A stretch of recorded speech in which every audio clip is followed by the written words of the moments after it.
بسم اللہ الرحمن الرحیم. السلام علیکم. This is Hafiz Zubair Malik and you are watching my YouTube and Facebook channel.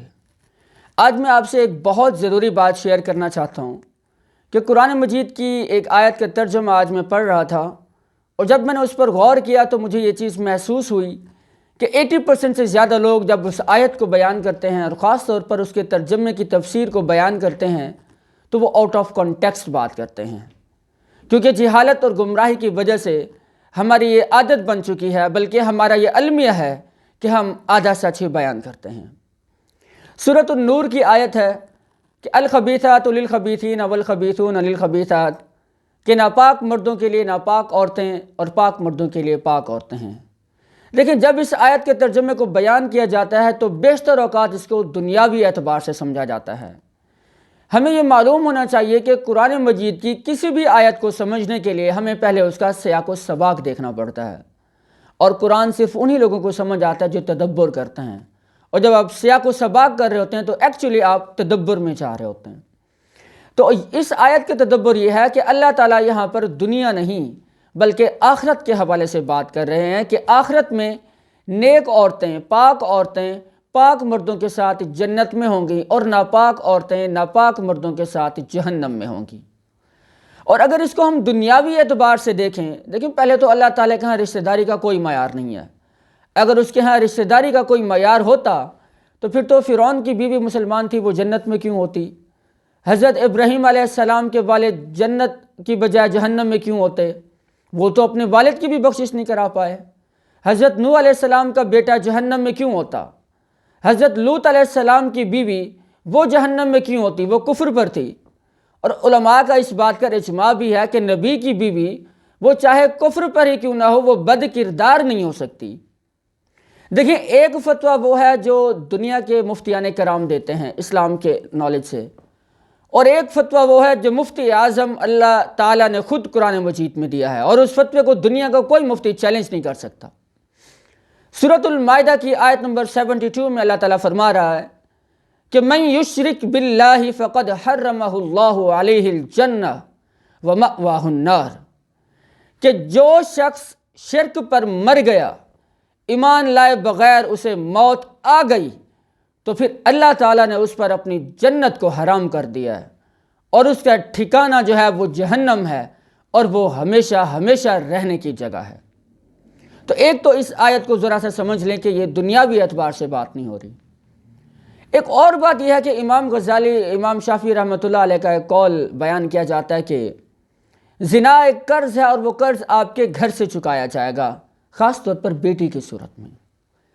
پہلی بات تو یہ ہے کہ یہ امام شافعی رحمۃ اللہ علیہ کا قول ہی نہیں ہے. بالفرض ہم کچھ دیر کے لیے یہ مان لیتے ہیں کہ یہ امام شافعی، امام غزالی کا یہ قول ہے بھی، تو یہ حرف آخر تو نہیں ہے. بحیثیت مسلمان ہمارا تو یہ عقیدہ اور ایمان ہے کہ اللہ تعالیٰ کا کلام، لا ریب کلام قرآن مجید اور آپ صلی اللہ علیہ وسلم کی احادیث ہمارے لیے حرف آخر ہیں. اگر میں نے کوئی گناہ کیا ہے تو اس میں میری بیٹی کا کیا قصور ہے؟ اس سے کیوں اس گناہ کا بدلہ لیا جائے گا؟ اللہ تعالیٰ کو پتہ تھی کہ اس امت کے یہ لوگ، 14ویں صدی کا مسلمان، اس طرح کی پینک والی سچویشنز کریٹ کرے گا. اس لیے اللہ تعالیٰ نے قرآن مجید میں 2 اور مختلف جگہوں پر اس بات کی وضاحت کر دی ہے کہ اگر کسی کو کوئی ابہام باقی ہے تو وہ باقی نہ رہے. سورۃ الفاتر کی آیت نمبر 18 میں اللہ تعالیٰ فرماتا ہے کہ وَلَا تَزِرُ وَازِرَةٌ وِزْرَ أُخْرَىٰ، اور سورۃ النجم کی آیت نمبر 38 میں کہتا ہے کہ اللہ تَزِرُ وَازِرَةٌ وِزْرَ أُخْرَىٰ، کہ کسی بھی شخص کا گناہ کا جو بوجھ ہے وہ کسی دوسرے شخص پر نہیں ڈالا جائے گا. تو اس بات کو تھوڑی سی سمجھنے کی ہمیں ضرورت ہے. ایک اور بات کہ اس آیت کی الخبیثات للخبیثین والخبیثون للخبیثات، اس کی 3 تفسیریں بیان کی جاتی ہیں. ایک تفسیر تو یہ کہ ناپاک مرد ناپاک عورتیں آخرت کے حوالے سے ہیں کہ جنت اور جہنم کا تصور ہے، دنیا کا نہیں ہے.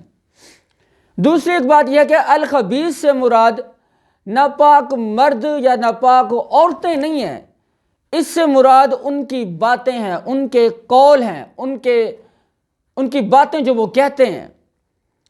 دیکھیں قرآن مجید میں بہت دفعہ ایسا ہوا ہے کہ آپ کو ایک بات کو سمجھنے کے لیے قرآن مجید کے کسی دوسرے حصے میں جانا پڑا ہے۔ جب حضرت عائشہ رضی اللہ تعالیٰ عنہ پر تہمت لگائی گئی تو اللہ تعالیٰ نے ان کے بارے میں کیا کہا کہ اولئک مبرؤون مما یقولون، کہ یہ بری ہیں ان باتوں سے جو کہی جا رہی ہیں۔ تو اسی طرح کہ یہ ناپاک مرد جو ہیں یا ناپاک عورتیں ہیں، ان کی کہی گئی باتیں ناپاک ہیں، یا یوں سمجھ لیں کہ پاک مرد پاک باتیں کرتے ہیں، اچھی نیک باتیں کرتے ہیں، نیک عورتیں نیک باتیں کرتی ہیں۔ تو ایک تو اس کا جو ہے نا وہ ترجمہ یوں سمجھا جاتا ہے، اور قرآن مجید میں 2 اور جگہوں پر اللہ تعالیٰ نے اس کو واضح فرمایا ہے۔ سورۃ الابراہیم کی آیت نمبر 26 میں اللہ نے فرمایا کہ مثل کلمۃ خبیثۃ کشجرۃ خبیثۃ اجتثت من فوق الارض ما لها من قرار، کہ ناپاک بات کی مثال ایک ناپاک درخت کسی ہے کہ جب اسے زمین سے اکھیڑ کر پھینک دیا جائے اور اسے پھر بھی قرار نہیں۔ اور سورۃ النجم میں بھی اللہ تعالیٰ نے بیان کیا، جیسے میں نے پہلے کہہ دیا آپ سے، آیت نمبر 38، اور اس کے بعد سورۃ الحج کی آیت نمبر 24 میں کہا رہا ہے کہ الی الطیب من القول، کہ انہیں پاکیزہ بات کہنے کی تلقین کرو، ہدایت کرو۔ تو یہاں سے مراد پاکیزہ باتیں ہیں، نہ کہ ان کے ناپاک باتیں ہیں، نہ کہ ناپاک اعمال ہیں۔ تو یہ چیز ہے۔ اور ایک تیسری تفسیر وہ یہ ہے کہ جب آپ نے اپنے لیے ہم سفر کا انتخاب کرنا ہے تو آپ کی جو ترجیح ہے وہ خوبصورتی، بیوٹی یا جو ظاہری چیزیں ہیں وہ نہیں ہونا چاہیے، بلکہ اعمال ہونے چاہیے۔ ظاہری افعال نہیں، بلکہ وہ اعمال جنہیں اللہ تعالیٰ نے پسند کیا ہے۔ تو یہ 3 تفسیریں یہاں پر بیان کی جاتی ہیں۔ اللہ تعالیٰ ہم سب کو قرآن مجید سمجھنے کی توفیق عطا فرمائے۔ جزاک اللہ خیر۔